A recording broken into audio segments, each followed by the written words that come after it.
Right off the bat, I'm going to say that this is not a video that is trying to judge. In fact, I'm not going to be a hypocrite because I myself do speculate with a portion of my portfolio and that there are principles of this whole go big or go home or maybe 10x kind of thinking that I myself apply whenever I make those type of trades. I quickly cover why I think that line of thinking is really popular today, and then I'll go through the key pillars underlying that thinking as well as the pros and cons so that you can make a better decision for yourself. Hey guys, it's Sun Min and welcome back to Your Money Game, the show where we'll save, invest and feel better about money. So this whole go big, go home, 10x return thing is not new thinking. In fact, it's been around for a while, but at the same time, I think it's more relevant today because of the challenging times we are in. Millennials have already faced up to 2 major crises just within their short working lives. Gen Z is facing difficulties when it comes to getting new jobs. And in today's hyper-connected social media world, it's easy to also want stuff and then get those stuff very quickly. And to rub salt in the wound, there was an article that recently came out that said that Singaporeans were the most unhappy workers in the world. And hey, Malaysia is not too far behind at 3rd place. So no point on celebrating here, right? Nobody wants to win this award.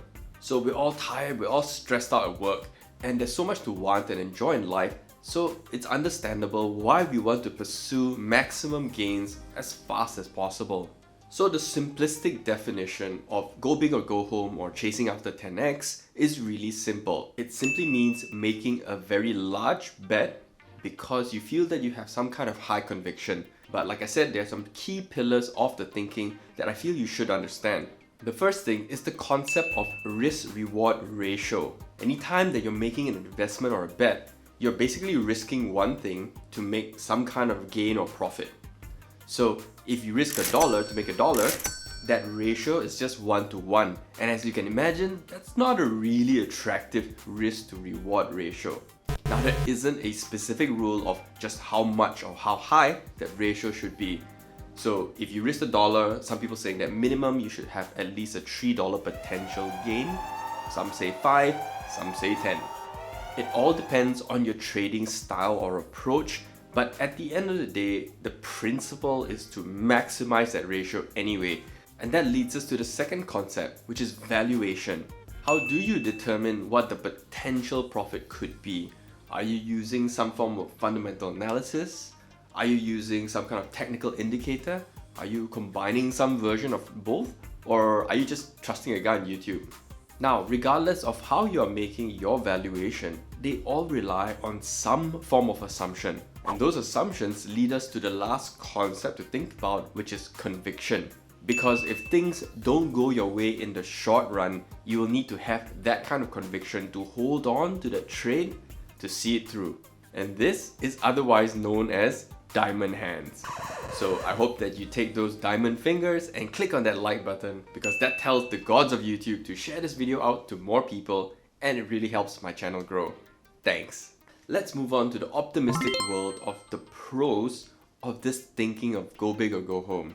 Firstly, it is hard to deny the logic that if you can capture 10x returns, you can turn a small sum of money into a life-changing amount for yourself. The math behind asymmetric bets makes a lot of sense, and the thinking behind risk and reward ratios is really applicable not just to the markets, but it's a useful frame to think about many other things in life. For example, say you have a dream job and you really want to get it. And if you're thinking to yourself like, I should invest a little bit more effort to edge out the competition for that role, maybe by a small amount of effort, your potential payoff could be really big and life-changing.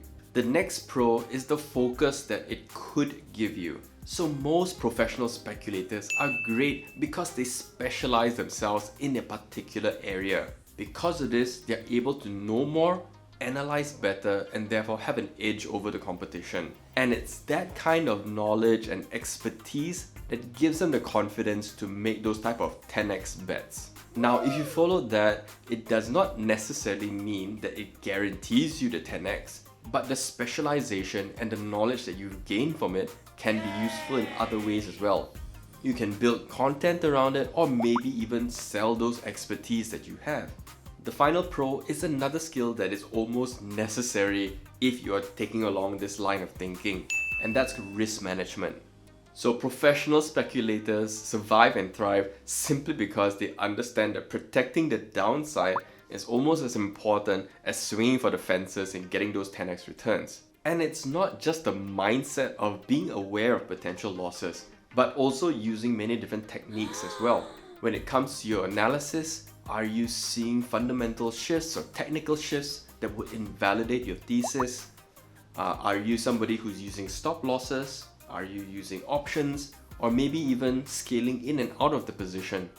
So there are many ways or many techniques that you can develop over time, but they all take into account how much risk you are taking and how you're managing it. And this is an important skill regardless of your approach to investing. So let's talk about the cons of the go big or go home thinking. Now, the most common one, which you've probably heard a million times, is that you can risk financial ruin if things go wrong. And this is especially so if you're using leverage. So I wouldn't even count this as a particular con. Instead, let's go into some of the overlooked downsides as well. Firstly, 10x returns are genuinely hard to repeat. You do understand that these 10x opportunities aren't just lying around here and there, right? If these opportunities were easily found, easily captured, you would find many more billionaires just like running around. Now, the point here isn't so much that it's hard to do, which it is, but it's actually really hard to replicate consistently to turn that small amount of money into a large sum over time. The next con is that you are potentially losing time. Now, you might buy into the thinking because you're younger, you don't have any dependents, and you have a decent stream of income. If you had a few $1,000s to put into a 10x opportunity, why not, right?